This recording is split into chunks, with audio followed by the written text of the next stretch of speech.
Are you going to photograph animals in this country? Get out of the way. Oh, I'm sorry, am I annoying Yes, you are. Well, yes, You what can't do you do to possibly me? need to be that close.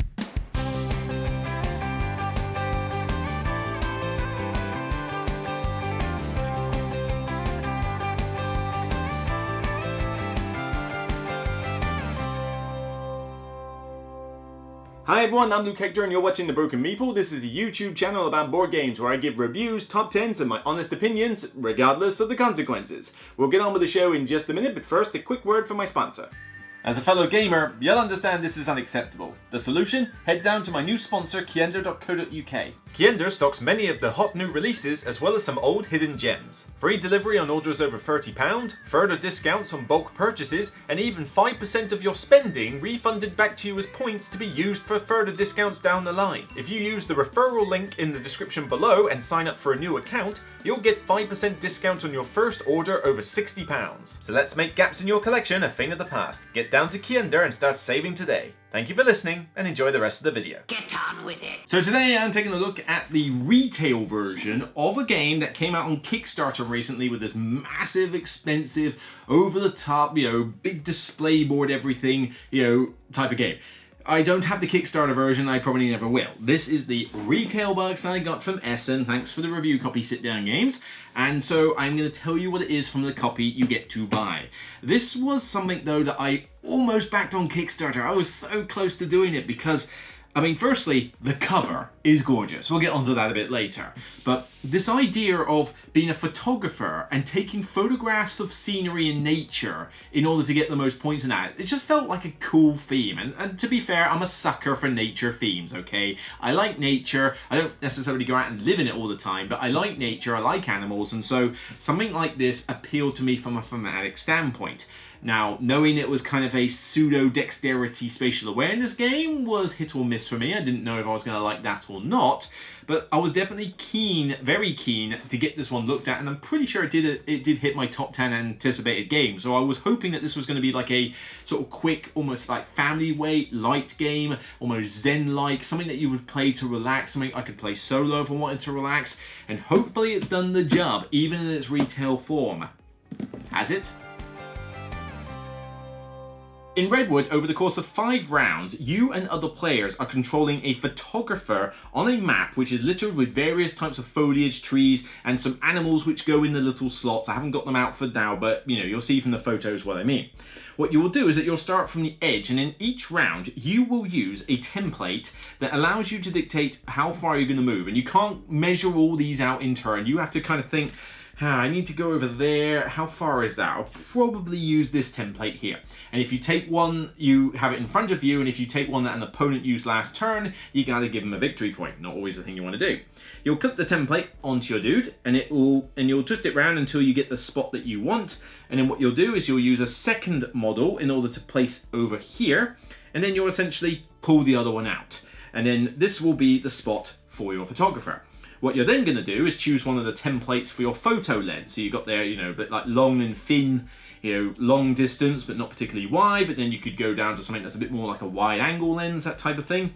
And so what you'll do then is, again, the direction you're facing, you will clip it onto the model itself, which, there we go.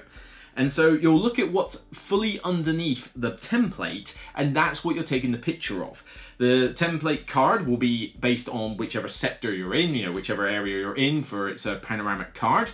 And there'll be spots on the card, either on expert or normal mode, which you will place the various things that you took a picture of. So if I did this wide angle lens and I find, right, I've taken a picture of a tree, a lotus flower, and there was also a beaver there, for example. Let's say there was a beaver. So on the card, I would actually put a lotus flower, a beaver, and a tree on there. One spot's not got anything in it. That might hurt me at the end of the game, but that's what I've taken the picture of. And that is my card for the turn.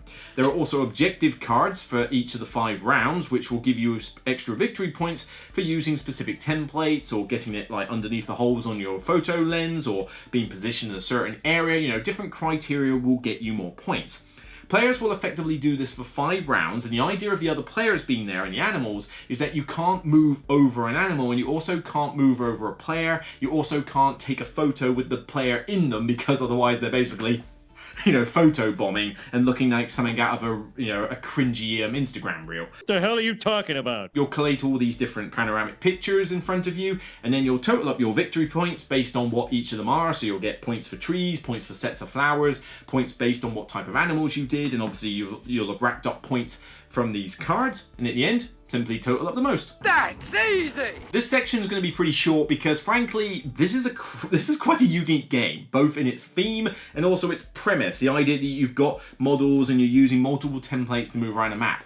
Closest one I can think of, though, and I've not played this, but I know of its existence, is Treasure Island. It was illustrated by Vincent Dutrait, and this one basically, as far as I'm aware, had like one person against multiple players, and they were trying to figure out like where the treasure was buried, and based on utilizing movement as well as templates, they were basically moving around this map and trying to like figure out where the treasure was. It wasn't necessarily the most accurate of measurements. I mean, you had the templates and there were rules about it's sort of in that area, so it definitely is. And here, you know, you're going to get the occasional nudge of a model, or perhaps, you know, some debate over what's under a template and what isn't. But the premise is kind of the same. It's all about moving across a map and, you know, using the templates and getting as much as you can in the right spots at the right time, which is basically what wildlife photography is all about.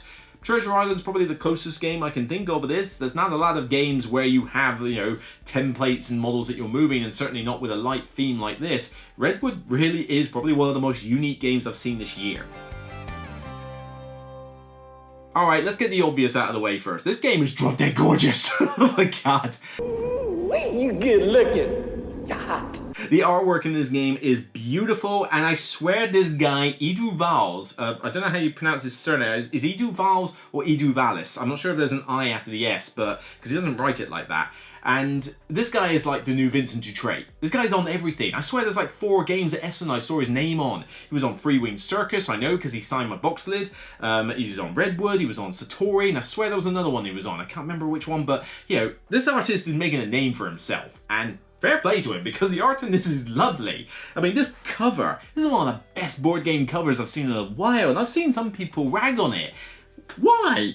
I mean, it's got a camera lens at the bottom, and out of it is exploding like this tree and the elk and the owl and little creatures and that. It's a beautiful picture when compared with like the white stark background as well. I love this cover. I would have that on the wall. But the board itself, a beautiful fold-out board with good artwork on it. You know, lovely little tile pieces. The panoramic pictures are good artwork, and if you, one of the criteria for points is to get them in a panorama so they look really cool in front of you. You know, everything looks nice. In terms of the production quality, not bad for the retail version, honestly, because, you know, here you've got these templates which, you know, may feel flimsy, but they're not going to snap or break in your hand. You know, they're bendy plastic.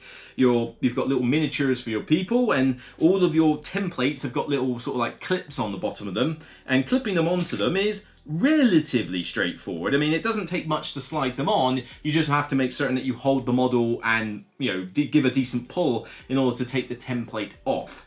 But if you're not comfortable with the odd little bit of fiddliness like that, you shouldn't be playing games like this anyway, because it's just inherent in the design when you're using stuff like templates to move around. I mean, come on, how many people out there play Warhammer? Lord help me, what? You know, I've been there, bought the t-shirt, I have played many of those miniature games, okay? And you had to measure things with a tape measure and get into a lot of arguments with people who took the game too seriously about whether something moved another inch or not. If you're not comfortable with that in a game like this, then don't play this game. Fine. Everybody got that? The theme is well represented here, you know, in terms of how it looks, but also what you're doing, and just, it gives you a really nice zen feeling for playing the game. This is a light game. It's not necessarily for non-gamers. I mean, I've played this with gamers and we've had a nice time. You just play it knowing that it's a lighter touch. And, you know, the whole idea of taking photos of nature and scenery. I mean, I don't like posing for... I mean, I'm fine. If you want to come up to me and ask me to take a selfie, fine. But I look horrible in photos. I think I look so bad in every photo that is taken of me, unless you get me when I'm not realizing it. As soon as you tell me I've got to pose for a photo, I know I'm going to look like an idiot. When I go out, I like taking photos of nature and scenery though. I don't take photos of people very often, if at all. I take photos of backdrops. You know, I go out and walk on the South Down Hills and I go, oh, that's a nice view. Yeah, we'll do that. You know, I see like really nice colourful tree flowers in front of me or something. I might take a picture of that up close with a bokeh lens or something. You know, I don't use this camera for going out for scenery. I use my mobile phone, but you know, I'm taking landscape pictures. This kind of thing just kind of sings to me in that respect. It's the type of photography that I like to see, and wildlife photography is gorgeous. I love it. But when you're playing this game, it's just a nice bit of harmless fun. And the theme is still there in some respects. I mean, you've got the different types of lens, and I like the fact that you can't obviously walk over where an animal is because you're going to startle it and it runs off. But we find it very humorous, and we've had a few laughs in games. The fact that when you've got multiple players wandering around, particularly in 4 players, you know, the fact that you can't use your lens, you know, and capture where another player is can get really annoying sometimes, but in a funny way. This idea of somebody just sort of going like, I'm trying to take a really nice photo, and somebody's at the back just going, hey, you know, like photo-bombing your shot. Get out of the way. Oh, I'm sorry, am I annoying Yes, you are. It works thematically, it generates a good laugh, and gets people in a good, solid mood. The rules are straightforward as well. I mean, the rulebook does not have a lot of pages for actually playing the game. I dare say there's actually less rules in here than there is in something like Tiwanaku, and that's saying something because that wasn't a difficult game to play. The rules are a little bit fiddly in a couple of respects when it comes to how certain templates work and what, you know, the rules for blocking and what's got to be under a lens, has it got to be fully covered and stuff. So you might need a second read through just to make certain you've got that down to a T. But for the most part, the rules are straightforward. And variety wise, I mean, you can play this in normal mode, you can play it solo, you can play expert mode where you have to get very specific requirements for these cards, you know, to add a bit of difficulty. The solo mode is essentially just play the game as you were, and that's about it. There's literally like no difference to the multiplayer game, except that you basically have 4 scenarios with preset objective cards for the 5 extra bits in each round, and so they present a number of challenges. Probably would have liked a little bit more variety in that respect, but you can play this solo or with 2, 3 or 4 players and still have a good fun time. The tactical nature of this game is actually pretty solid also. It's not just simply a case of, oh well, I'll just go over here and then I'll go there and take a lens and there you go. There's other aspects to consider because you're not going to be able to do well at everything, and you'll be trying to, like, you've got a picture in your head how far you need to go, and that's just a good test of your spatial awareness. But the idea is, though, is that you get points for a lot of different things in this game. I mean, are you going to collect a bunch of flowers and get sets? That's pretty lucrative, but then the flowers are scattered around the place. You know, are you going to get a bunch of animals? You get points for getting all the different animals. Right, well, I need the bear. Where's the bear? Well, the bear's over there and over there. Well, I don't necessarily want to go in that terrain because I've already got a picture of that terrain. I'm trying to do panoramic pictures. You've got the sun that moves around the board as well, and you can only have one sunlit exposure shot, you know, in the entire game without suffering negative points, because otherwise all your photos are bright as anything and it ruins the shot, which I know from first hand from doing some photography. But you know, there's stuff like that that makes you think more tactically about where you're going, particularly especially in a multiplayer game where you've got other players getting in your way. You've got to circumnavigate that. But even these objective cards will throw an extra tactical element, because it might be a case of, well, it would be cool to get that picture, but the sun's there. Maybe I could go there next turn, in which case I need to go over here a little bit. Well, if I look at this objective card, I mean, if I use that template, I get points. And if I can stand on a particular spot, I reckon if I use that template, it'll be good.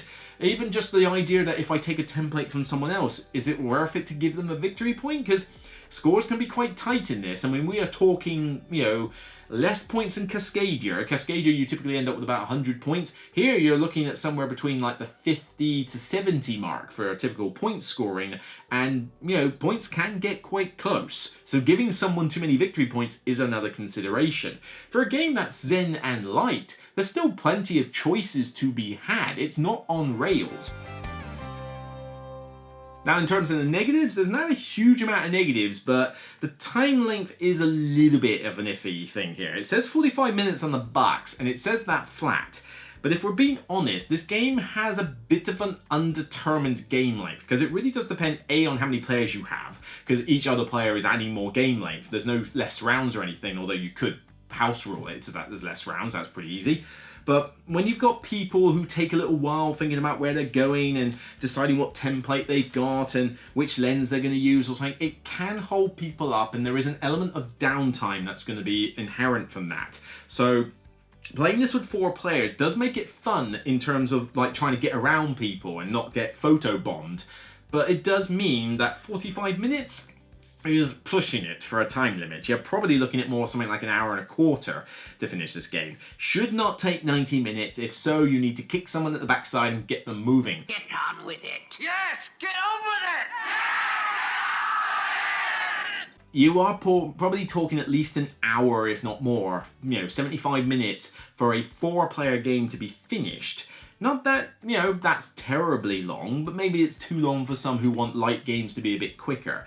Certainly you'll get it down to 45 minutes if you're playing by yourself, that's easy. And probably with 2 players it would only be about 45 minutes, but 3 or 4, the length can go longer, and even then it's not a linear progression. It's not easy to say that 2 players is 45 minutes and 3 is an hour and 4 is 75, because it really is player dependent on that front. So this isn't quite a filler length game. It's not something that's going to be as quick off the bat as some other light games out there. This one might require a little bit of extra time investment, and maybe the odd bit of downtime issues prop up here and there.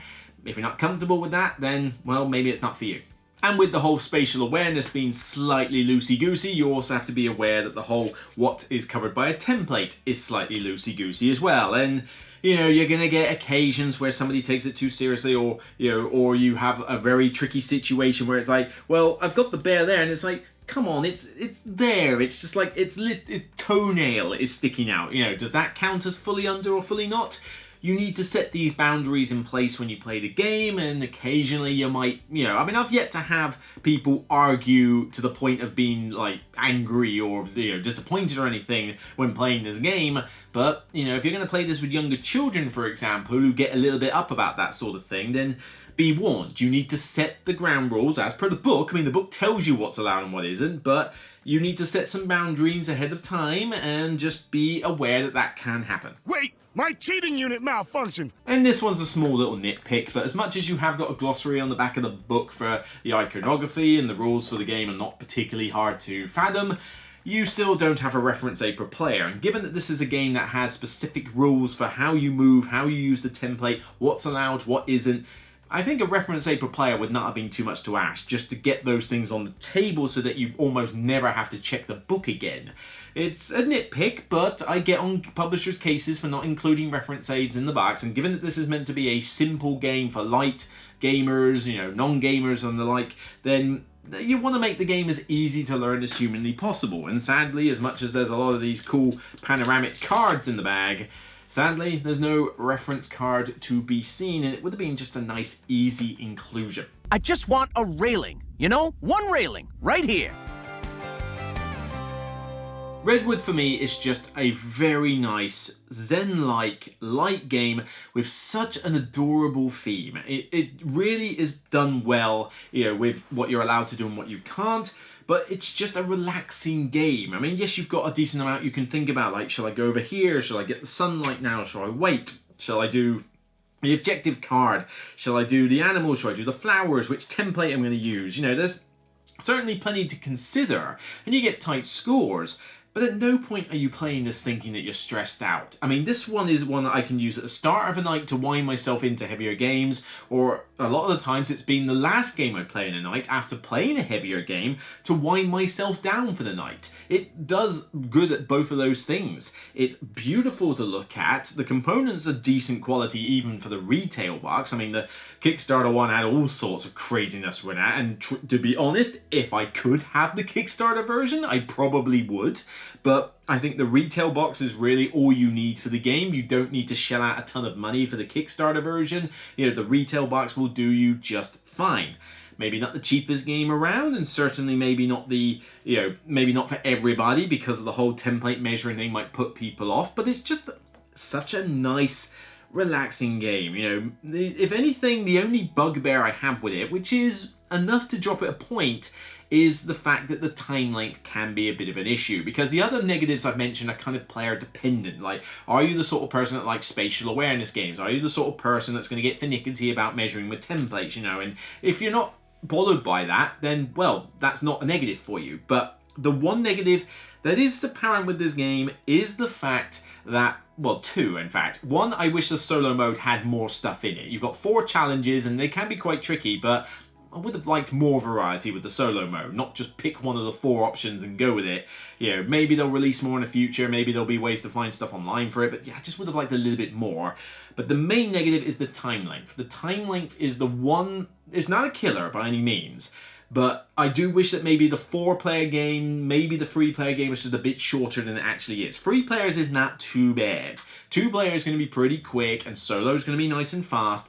4-player is going to be very dependent on how quickly you can get people to take their goes. You might have to put a timer down, you might have to set a couple of ground rules, you know, but 45 minutes is a bit misleading on the backs. You will not get a 4-player game done in 45 minutes unless you are super fast with your turns, trust me on this.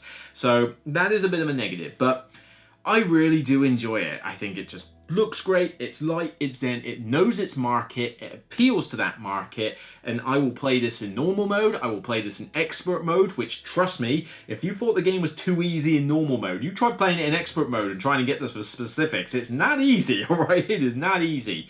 But, you know, there's a good amount of variety, and it just puts a smile on people's faces, you know, and that is something I think like sit-down games are particularly good at doing. They make lighter games, but they make these charming lighter games. This is kind of what their shtick is, and it's something that kind of appeals to me with lighter games. I don't go to sit-down games for heavy, monstrous euros. There are other publishers I can turn to for that, but when I want a light, zen-like game, you know, I use that phrase a lot, but a light game, something to unwind, something that is charming. Sit-down games is probably one of the first people I'll go to, and that's saying something. They really are doing quite well lately with these types of games. I'm giving Redwood overall a 9 out of 10. I think this is an excellent game, and if you are into this theme, if you like this type of game, and if you know, and you want something light that's going to appeal to light gamers, non-gamers, and families, this is a really solid one to go for that isn't going to break your bank, that isn't going to be too hard to learn, and you know, is going to be good fun to play.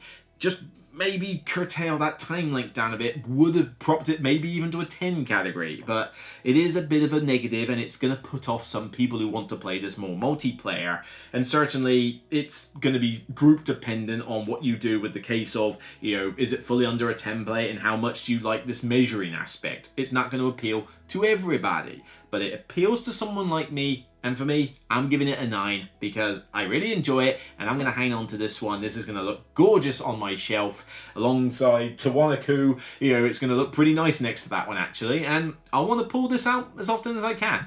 So that's it for me on this episode of The Broken Meeple. If you like what you see, then please thumb it up on YouTube, but also thumb it up on Board Game Geek. Follow the link in the description and give it a thumbs up. It will take you mere seconds, but to see the review in the hot review section for a game not only fills me with joy, but it also, because it's the first thing you see when you go on the page and look at videos, it makes it stand out and it helps support the channel. So honestly, if you can, I will really appreciate it.